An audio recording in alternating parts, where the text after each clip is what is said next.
Bonsoir et bienvenue à ce nouveau rendez-vous politique sur la chaîne Nos Codes, Nos Défis. Vous êtes bien à Surface de Vérité. Dans le fauteuil blanc, je reçois pour vous l'un des hommes politiques les plus en vue du Burkina Faso. C'est l'homme qui a bruyamment claqué la porte du gouvernement il n'y a pas longtemps. Il est député, ancien candidat à la présidentielle de 2015, mais il revient puisqu'il est convaincu que le changement générationnel va s'opérer en 2020. C'est bien sûr Tahirou Barry, candidat déclaré du MCA, le Mouvement pour le changement et la renaissance, qui est notre invité. Bonsoir. Bonsoir. Merci de répondre à notre invitation. Merci à vous. Ça vous manque les talismans aujourd'hui, les missions, les honneurs, ça vous manque? Moi, je pense que c'est plutôt les hommes qui me manquent. Ça ne vous manque pas, les talismans?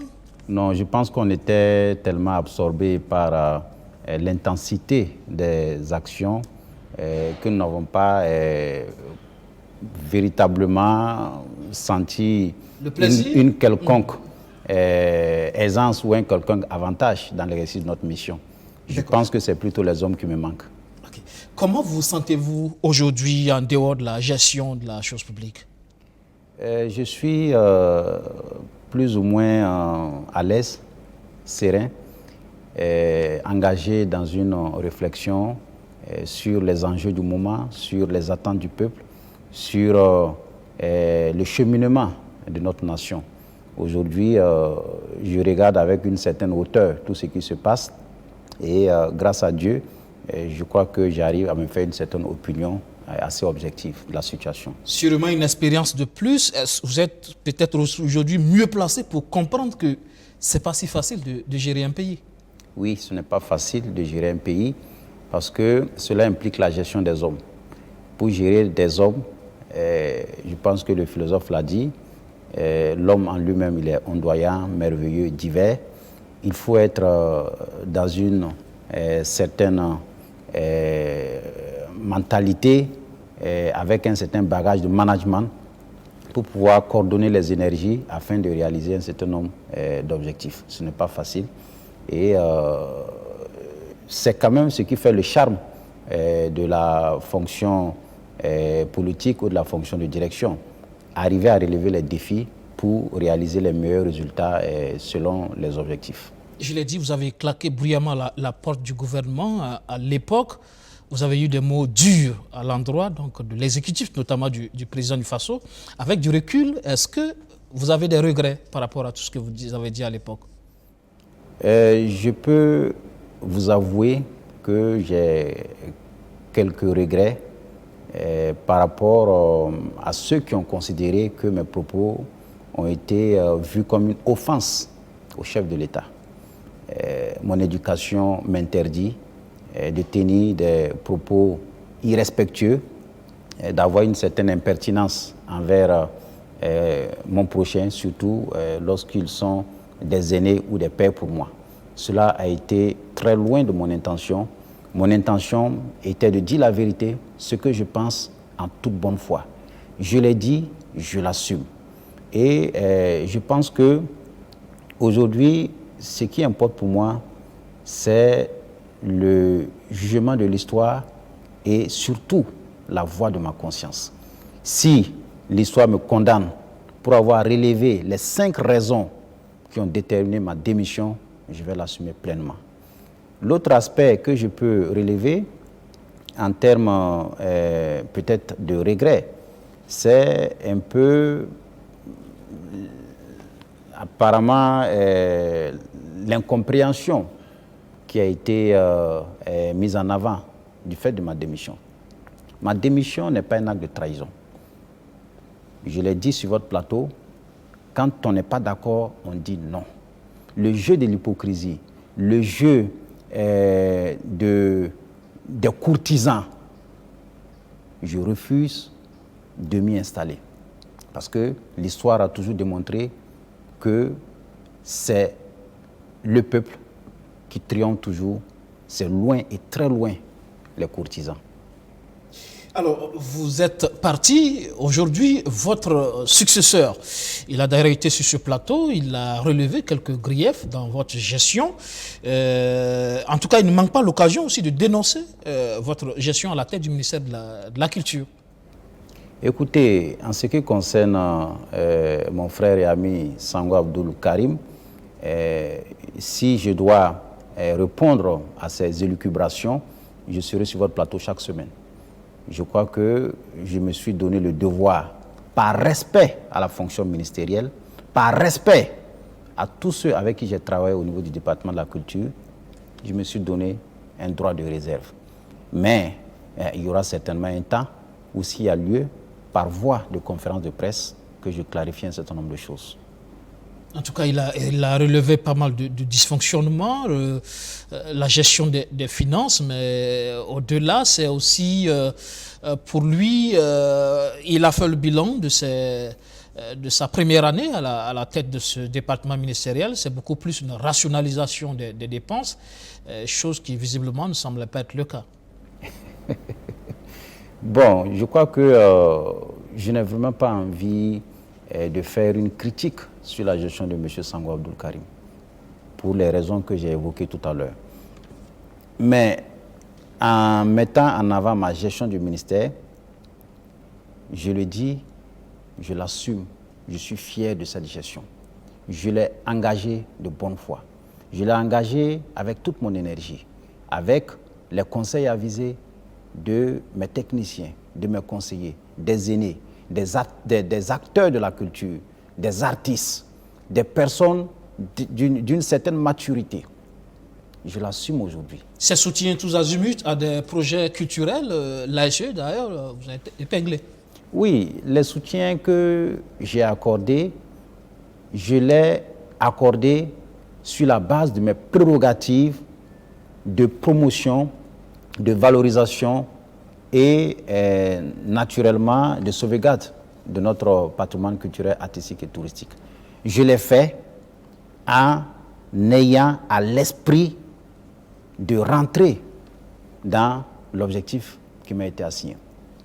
Je pense que tout ce qui se dit au niveau du rapport de l'ASE, j'attends personnellement de recevoir le rapport définitif. Et si je reçois le rapport, avec les conseils avisés de ceux qui m'accompagnent, s'il y a lieu, je ferai une conférence de presse.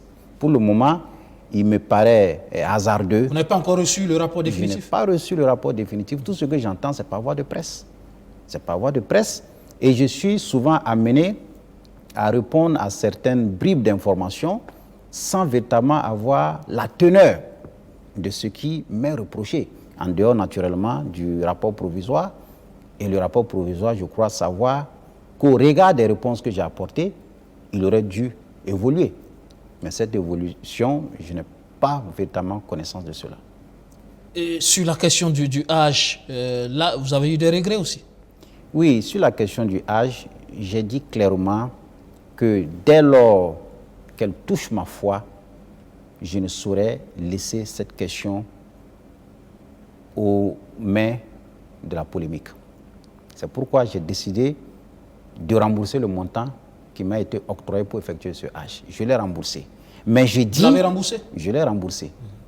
J'ai précisé dans les explications que j'ai données à un certain nombre de médias que les fonds qui nous ont été octroyés en compagnie d'autres ministres l'ont été de façon régulière. Parce que c'est à la suite d'une communication en Conseil des ministres avec un ordre de mission signé du Premier ministre dans le cadre des relations diplomatiques entre le Burkina Faso et l'Arabie Saoudite. C'est dans ce cadre que lorsque nous avons été sollicités, ma foi m'interdisait de refuser d'y aller dès lors que je me considère comme un musulman et je priais pour que Dieu m'offre cette opportunité. Vous pensez quoi de la polémique aujourd'hui autour du financement du Hajj? Je ne vais pas rentrer dans cette polémique parce que l'État a une politique en la matière. Et cette politique est menée en tenant compte des réalités socio-économiques de la nation et il appartient à l'État de s'assumer en la matière. Autre polémique, c'est sur la question de le marché, la statue de Thomas Sankara. Ça fait polémique aussi. Et pour votre successeur, il est venu trouver le dossier déjà ficelé, le marché déjà passé. Bon, vous voyez, vous voulez toujours me conduire sur les pistes de Sango Abdoul Karim, mais je crois que, appréciez vous-même, dans la statue de Thomas Sankara, qui a été octroyée au mémorial Thomas Sankara, ce qui est en cause ici, ce n'est pas l'octroi du marché. Ce n'est pas la qualité de l'artiste qui est en cause. Le ministre Sango lui-même était sur l'espace Barceau. Il a apprécié la qualité de l'artiste. Mais ce qui est en cause, c'est le suivi de l'œuvre. Est-ce que le suivi a été effectif? Ceux qui ont réceptionné, est-ce que j'étais là-bas pour faire cette réception? Ceux qui ont décidé que la cérémonie de dévoilement de la statue soit faite, est-ce que c'est moi qui l'ai décidé? Si je le faisais, alors que je n'étais plus en fonction, on dira que mais, ce monsieur veut s'accaparer de tout alors qu'il est parti. Donc, moi, j'estime qu'ici, il faut que chacun s'assume. Il y a eu des œuvres qui ont été réalisées à Koupela, à Tenkodogo, au niveau de Gawa, au niveau de Nouna, au niveau de Dori. Avez-vous entendu une seule polémique? Parce que régulièrement, au moins une fois par semaine, je me déplaçais pour aller voir l'artiste. Et l'artiste peut témoigner sur la rigueur de mes observations. Mais dès lors que je suis parti, pendant que l'œuvre de Sankara n'était même pas encore enclenchée, et on veut me faire assumer la conséquence du travail qui n'était pas achevé, parce que finalement j'étais obligé d'aller aux informations. L'artiste m'a fait comprendre que le travail n'était pas achevé, mais c'était pour tenir compte d'un certain nombre d'exigences. Pour le moment, je ne rentre pas dedans. Ce que je peux dire, il y aura un temps où, de façon frontale, je dirai les choses avec toute la vérité, avec toute la franchise.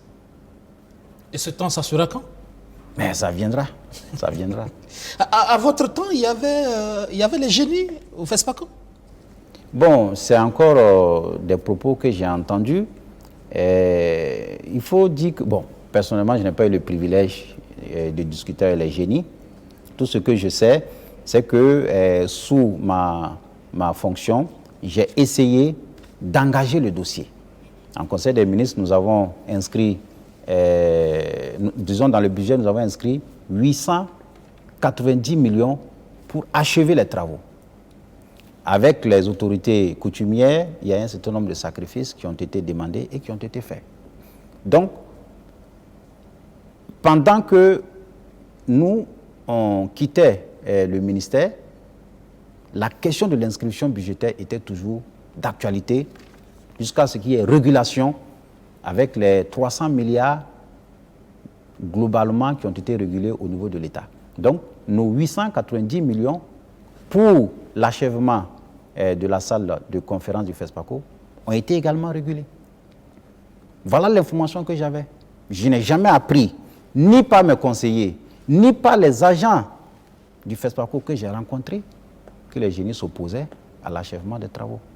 Donc c'est une information que je viens d'apprendre par voie des médias et je n'ai pas, comme je l'ai dit, eu ce privilège d'avoir la version des génies. D'accord. Alors, parlons de gouvernance, pour aller un peu dans le fond. Le Burkina Faso est à la croisée des chemins. C'est Clément Savadogo du MPP qui le dit. Vraiment? Il a raison. Nous ne savons pas où nous allons avec les remous un peu de gauche à droite.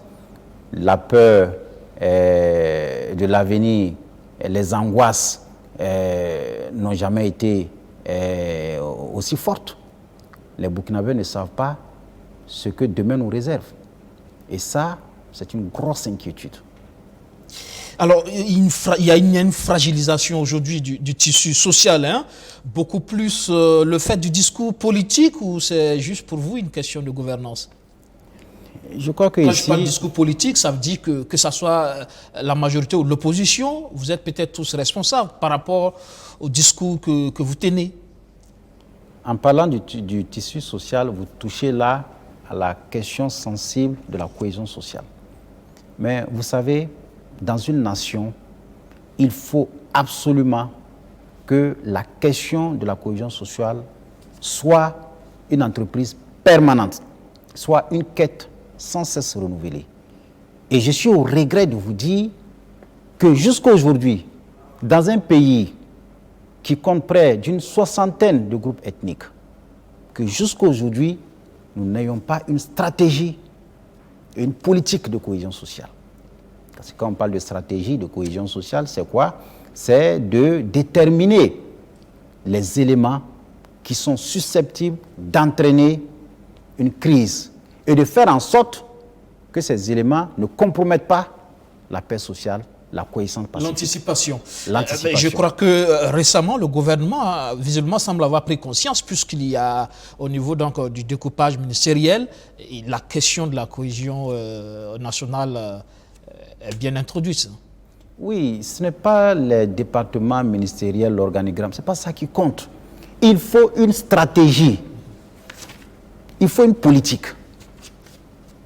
Vous voyez Zouaga, vous voyez Yirgou, vous voyez Arbinda, ces crises ont clairement démontré la faillite de l'État dans la prévention et la gestion de ces conflits. Regardez le budget qui est accordé au gouverneur pour le maintien de l'ordre. Renseignez-vous, vous serez choqués. Donc, il y a quand même un certain nombre d'éléments qu'il faut mettre en avant. Ce n'est pas les discours. Il ne suffit pas, lorsqu'il y a un drame, de condamner les faits et se refuser à condamner les auteurs. Pour regardez Arbinda, c'est quoi? Comment on pense les plaies? Comment on ramène la sérénité? Pour vous, c'est la justice, forcément? Mais c'est la justice. C'est la justice, puisque la justice doit apaiser les cœurs. La justice doit réparer. La justice doit faire la lumière. Et c'est ça qui permet à l'esprit de vengeance de s'atténuer, de disparaître. Mais si les victimes ont le sentiment que les agresseurs sont protégés, que les agresseurs bénéficient d'une certaine complicité, mais à un certain moment donné, ils peuvent être tentés de se venger eux-mêmes. Et là encore, vous direz qu'il y a la séparation des pouvoirs. Le procureur fait son travail. La justice a son temps, a son rythme. La séparation des pouvoirs n'est pas synonyme de démission de l'État dans l'accompagnement de la justice. La question qu'on se pose au niveau de Yirgou, quels sont les moyens qui ont été mis à la disposition, notamment du procureur, près TGI Kaya, pour que la lumière et la justice soient faites dans le cas de Yirgou? Quels sont les moyens? Je pense qu'ils s'attendaient au moins à un minimum d'une centaine de millions pour accélérer les choses. Mais ce n'est pas le cas. Pensez-vous qu'il est normal, près de 4 mois après les événements, qu'il n'y ait aucune arrestation? Pensez-vous qu'il est normal? Non, je pense que gouverner, c'est prévoir. Et ne rien prévoir, c'est courir à sa perte. Ici, dans le contexte d'insécurité, dans le contexte d'attaque terroriste, dans le contexte de suspicion généralisée, dans le contexte d'instrumentalisation, l'État doit prévenir. Et pour prévenir, il faut rendre justice, il faut clarifier, il faut sanctionner. Et naturellement, actionner les leviers de coexistence pacifique, les leviers de promotion des valeurs. Vous avez été dans le gouvernement, vous devez comprendre que ce n'est pas si facile à faire qu'à dire. C'est une machine assez lourde, il faut tenir compte aussi d'un certain nombre de choses. Vous savez, quand on gouverne, il y a 3 éléments essentiels. On ne vient pas au pouvoir parce qu'on a les moyens. On vient au pouvoir parce qu'on a une vision. Et la vision s'entend sur tous les compartiments de la vie nationale. Ce n'est pas pendant la gestion du pouvoir qu'on improvise les choses. C'est ce que j'ai dénoncé à ma démission, on m'a dit que j'ai insulté. Quand je parle de réaction à des actions et non pas des actions planifiées. C'est ça. Il faut arrêter cette gestion improvisée dans les affaires de l'État. Cette gestion approximative. Donc, il y a la vision, il y a la volonté, il y a les valeurs. Les 3 V. Vision, volonté, valeur. Et c'est ça qui fait la marche d'une nation. Quand on est le capitaine d'un bateau, quand on a la charge de conduire une nation, surtout celle post-insurrectionnelle, caractérisée par une exigence de justice, une exigence de résultats. On ne doit pas dormir. On ne doit pas dormir. Il ne dort pas, le président de Faso. Je crois que vous êtes peut-être en train de jouer à cette tâche journalistique qui consiste à ignorer les choses pour m'amener à sortir de ma réserve. Tout le monde voit qu'il dort. Il dort. Il dort? Le président est dans une forme d'indifférence, il est dans une forme d'inaction qui frise souvent l'insouciance face aux graves problèmes qui minent la nation. Regardez, pendant combien de temps il y a eu la perturbation au niveau des finances? Qu'est-ce qui a été fait? Pendant combien de temps? Vous avez vu le blocage que ça a entraîné dans la vie économique, avec l'impact sur le fonctionnement des entreprises. Il fallait peut-être mûrir les solutions. Oui, ce n'est pas... Qui sont finalement arrivées. Bon, c'est vous qui le dites. C'est vous qui le dites parce que sur cette question des financiers, on peut se satisfaire de l'accord qui a été trouvé dès lors que c'est un accord consensuel entre les parties. Mais il faut s'interroger sur la forme.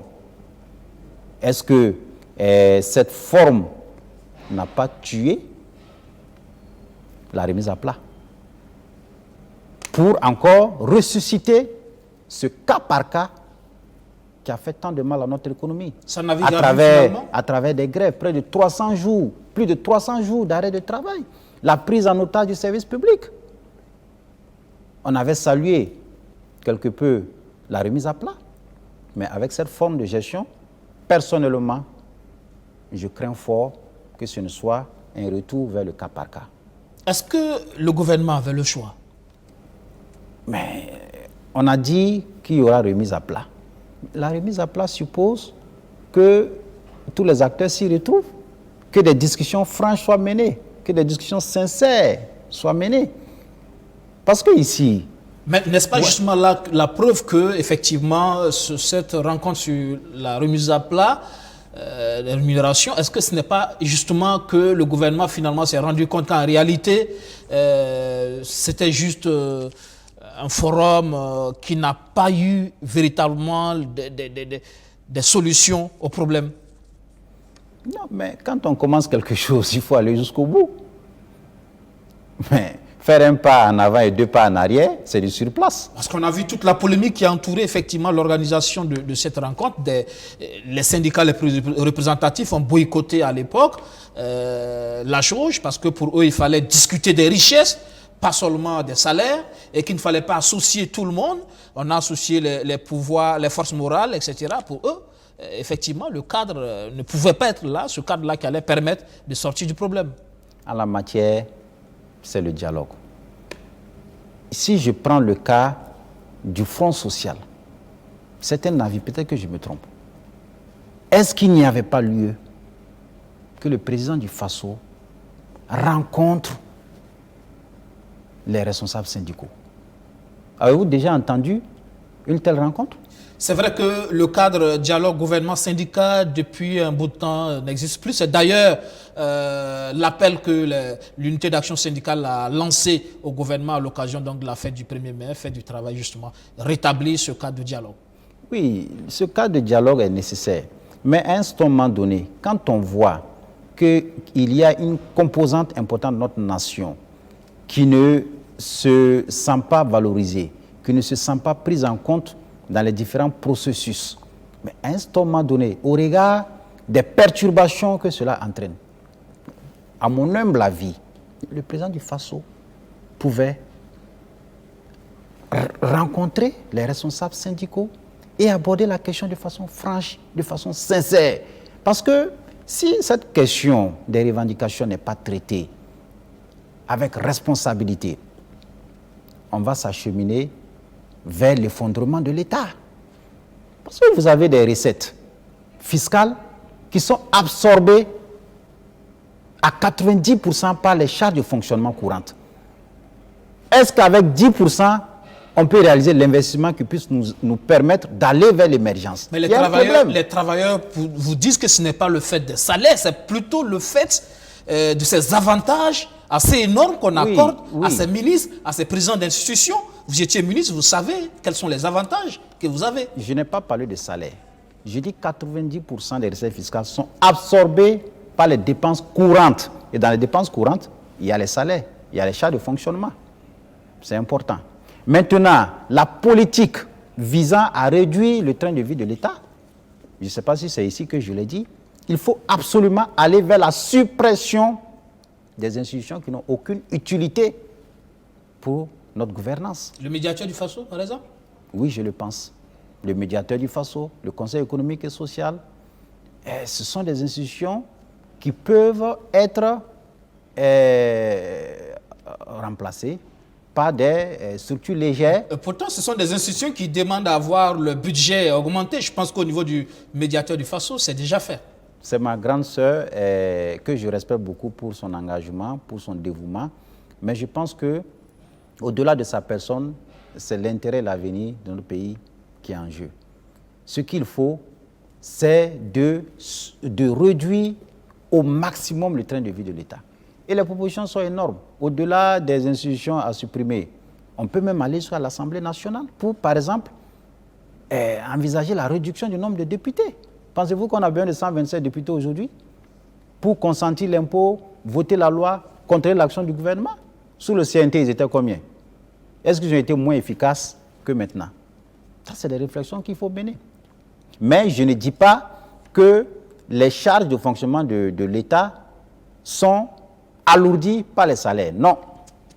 Parce que j'estime que le salaire en lui-même est largement inférieur aux besoins pour faire face au coût de la vie.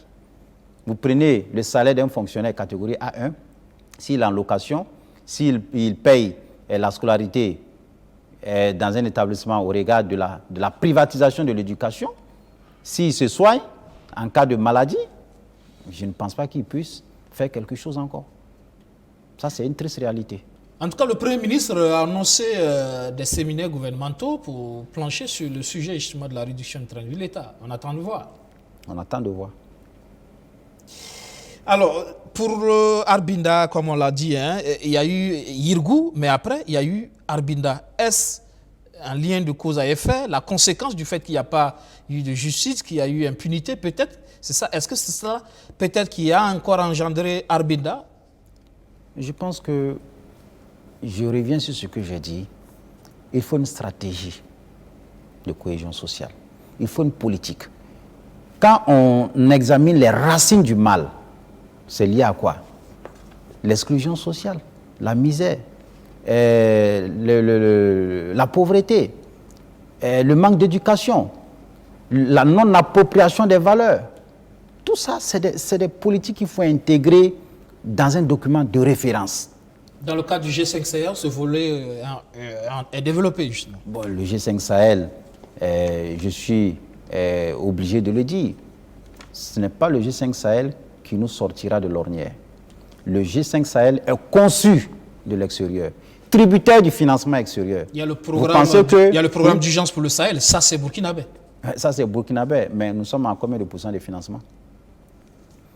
C'est un bon début, mais je pense qu'il faut une politique globale. Il ne faut pas s'inscrire dans des actions sectorielles, des actions isolées et vouloir avoir des résultats consistants. C'est toute une politique qu'il faut, avec une vision, une stratégie et des moyens de mise en place d'exécution de ces stratégies. Alors, encore au niveau donc, de la majorité présidentielle, on estime que tout cela, c'est pour cela que je parlais du discours politique.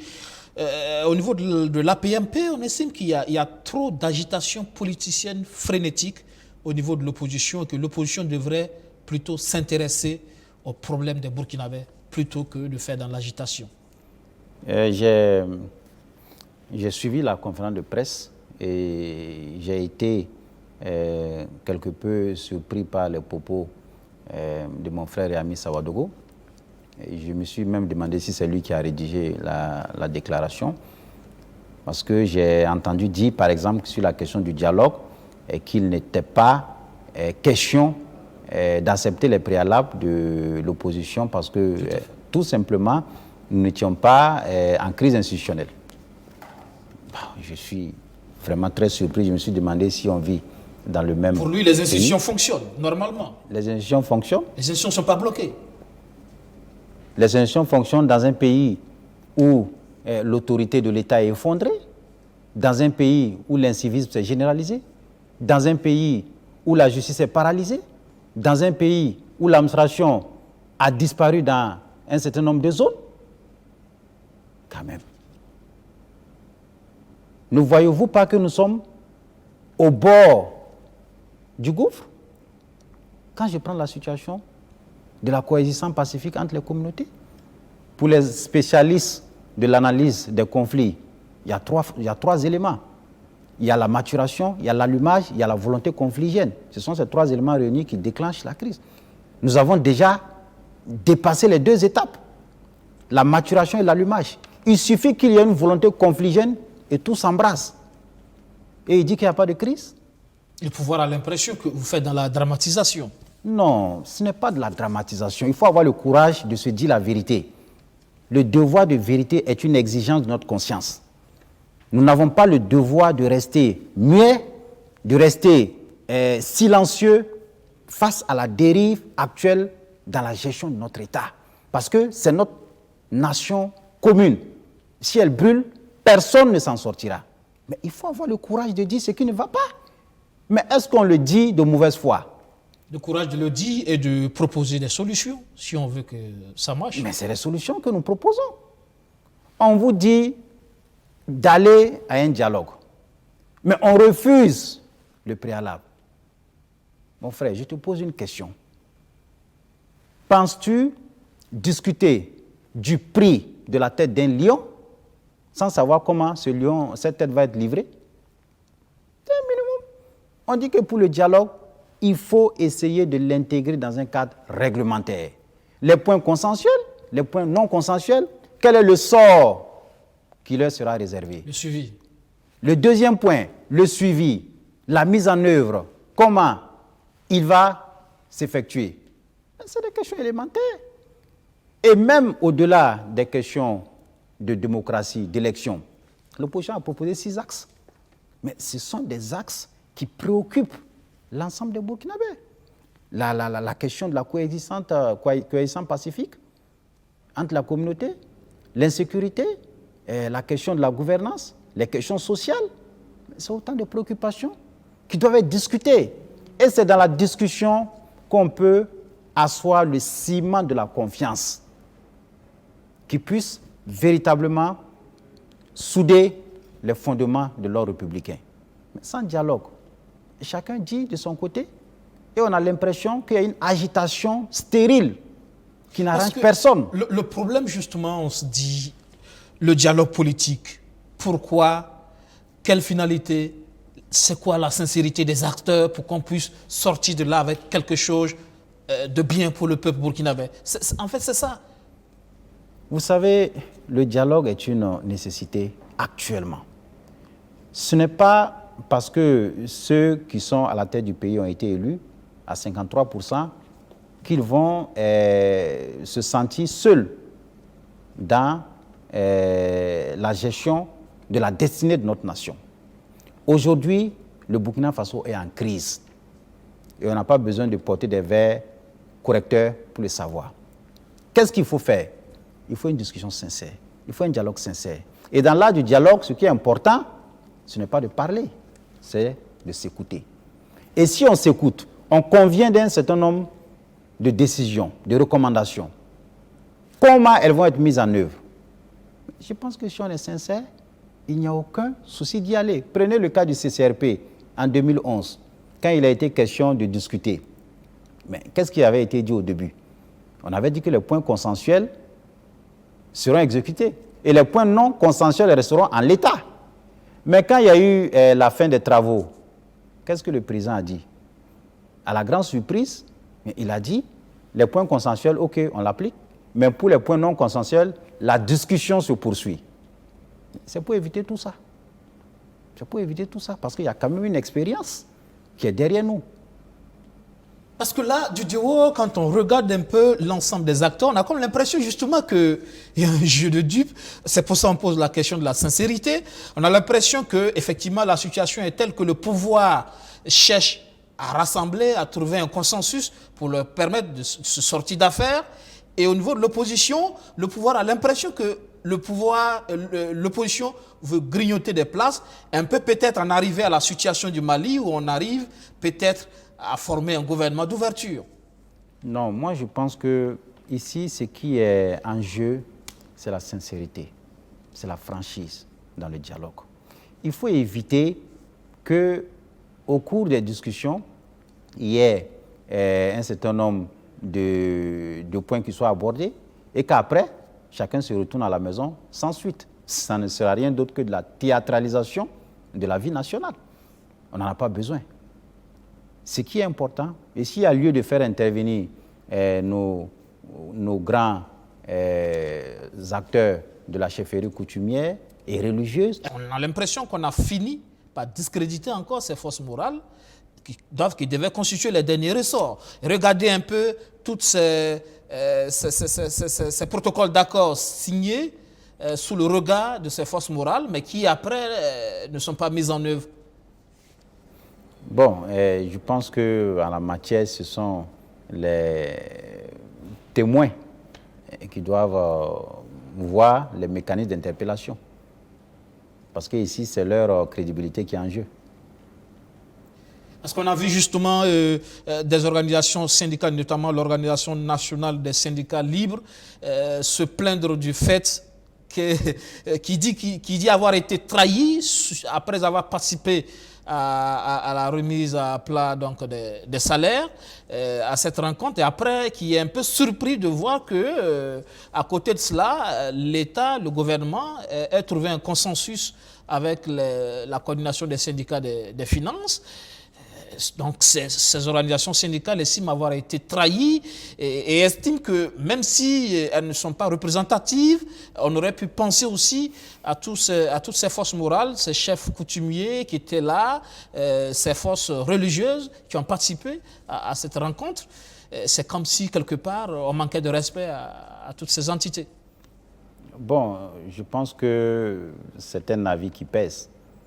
Il faut qu'on puisse donner de la valeur à la parole donnée. Il faut qu'on puisse respecter ses engagements. Il faut qu'on puisse travailler à restaurer la confiance. Parce que sans confiance, il n'y a pas de grande nation. Sans confiance, il n'y a pas de grand projet. Et c'est la confiance qui permet à la nation d'avoir l'énergie qu'il faut pour affronter tous les défis qui s'imposent à elle. On va parler de perspectives, parce que c'est aussi l'enjeu, hein, les élections de 2020. Vos chances en 2020, ça va être quoi finalement? Parce que là, ce n'est pas comme en 2015. Là, vous n'avez pas véritablement un appareil politique assez solide. C'est vrai que vous portez les couleurs du MCA, mais un parti qui vient de naître, alors qui a un problème justement de crédibilité et d'assises. Pas comme en 2015, vous avez derrière le parent. Vous avez dit beaucoup de choses à la fois. En parlant du manque d'assises, sachez que les grands projets n'ont jamais de grand commencement.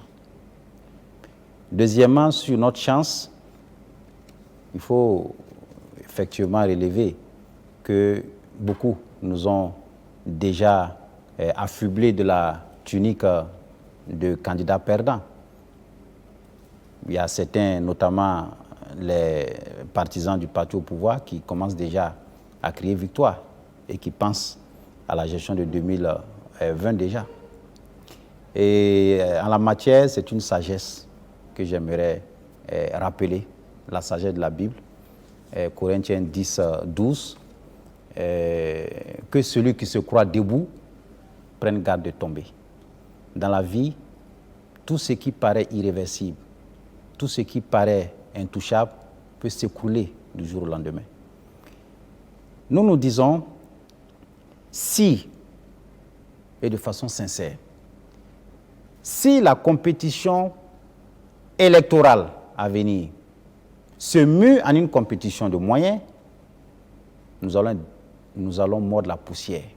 On sera battu à plate couture parce que nous n'avons aucun moyen à faire valoir. Peut-être qu'on aura 0,03%.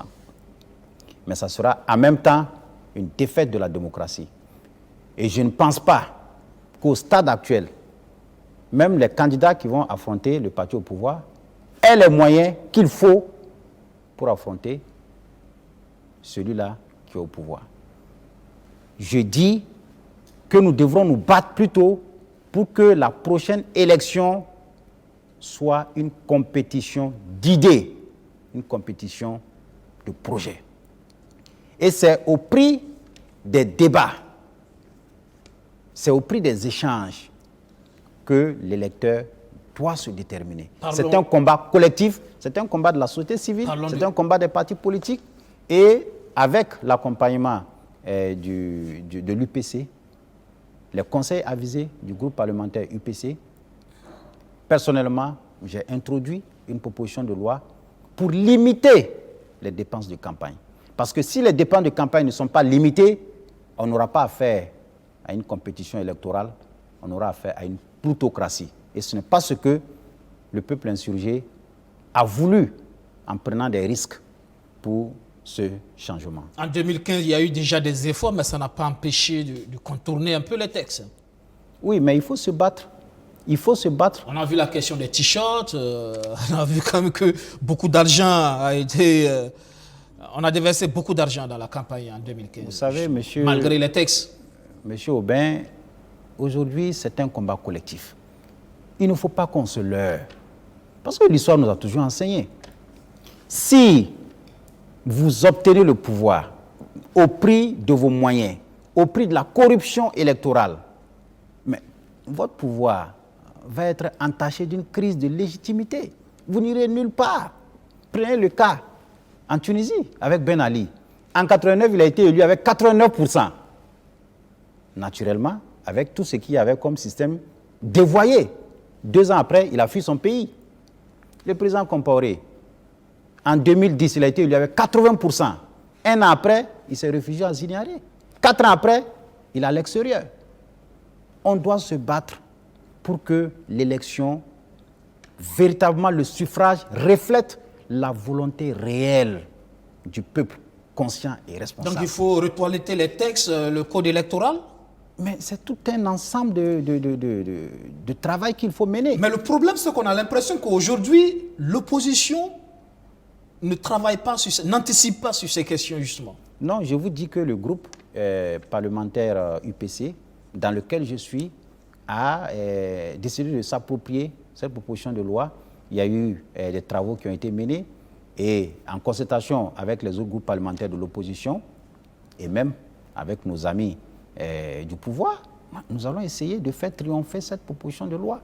Parce que cela y va de la survie de notre processus démocratique. Cette proposition dit quoi, en substance? Cette proposition dit que pour une compétition électorale, que ce soit pour les municipales, les législatives et les présidentielles, il y a un montant maximal de dépenses à ne pas excéder. On ne peut pas concevoir que pour une élection législative, un candidat puisse financer plus de 15 millions. Je ne sais pas, concrètement. Après, il faut parcourir tout le Burkina, ça a un coût. Oui, je parle d'une compétition législative. Mais pour la présidentielle, quand même, on ne peut pas concevoir que cela puisse excéder 1,5 ou 2 milliards. Tout le reste, ça va consister à acheter la conscience des électeurs. Ce n'est pas ce que nous recherchons. Si on ne trouve pas une solution à cela, la crise de légitimité que nous voulons éviter, elle va toujours fragiliser la marche de la nation et ce n'est pas bon pour le développement. 2020, vous pensez que pour l'une des rares fois, pour le Burkina pourra, on aura un second tour? J'ai clarifié un peu l'effort qu'on doit faire pour assainir le jeu électoral. L'effort qu'on doit faire pour asseoir l'équité, la transparence dans le jeu électoral. Si ces conditions sont réunies, si la compétition électorale est une compétition d'idées, Si nous arrivons à nous battre pour obtenir le maximum d'inscrits sur les listes électorales, parce que le corps électoral, nous avons près de 10 millions. Mais actuellement, c'est à peine 5 millions qui sont inscrits. Il y a un effort à faire. Faire en sorte que la jeunesse prenne ses responsabilités. Il faut faire en sorte que la volonté de la jeunesse, de cette génération, soit prise en compte dans les résultats qui vont sortir. Ça suppose qu'en face, l'opposition s'organise avec des jeux d'alliance? Oui, l'opposition est dans cette dynamique. Il est clair que si on se bat pour que le second tour soit effectif, l'opposition va certainement donner des consignes pour soutenir un de ses membres. Trop de candidats de l'opposition au premier tour, ce n'est pas un handicap? Ça peut être un handicap s'il n'y a pas de communication. Il faut que l'opposition communique pour qu'on puisse au moins ordonner. Ou bien le saucissonnement des voix au premier tour, c'est une bonne chose? Oui, je ne suis pas affirmatif. Je pense que trop de candidats peut tuer les chances de l'alternance, mais très très peu de candidats également peut être un handicap.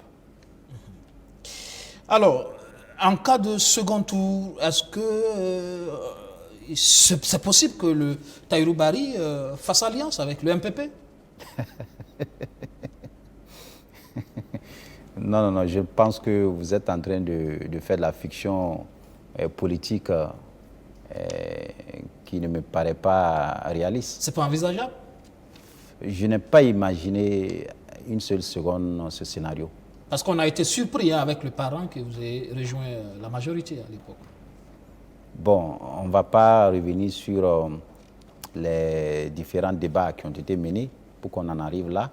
Et j'assume, en son temps, en tant que président du parti, la décision que nous avons prise avec la bénédiction du professeur Laurent Bado. Aujourd'hui, je suis dans une autre dynamique. D'accord. Alors, savez-vous que les populations sont fatiguées de vos beaux discours, parfois creux, insincères? Je peux comprendre ce que vous dites, parce que après tant d'illusions savamment entretenues, tant de promesses jamais tenues, ils sont nombreux ceux qui ne croient plus en la politique, ceux qui ne croient plus en l'homme politique. Et pourtant, il faut quand même s'intéresser à l'action des hommes politiques pour ne pas laisser le pouvoir, qui est le moyen de satisfaction du service public, de satisfaction de l'intérêt général, pour ne pas laisser ce pouvoir aux mains des sans foi ni loi. Si les vertueux s'éloignent de la politique, elle sera prise en charge par les moins vertueux, avec tout ce que cela comporte comme calamité sociale. Parce que l'histoire politique de ce pays est faite de trahison pour les hommes politiques. Alors, il y a trop d'insincérité dans les comportements. Vous dites quelque chose qui est très véridique. Moi, personnellement, à plusieurs reprises, je me suis interrogé sur mon rôle dans cette mare impitoyable. Parce que, avec recul, je constate que l'engagement politique est une forme de sacrifice avec tout ce que cela comporte comme égratignure.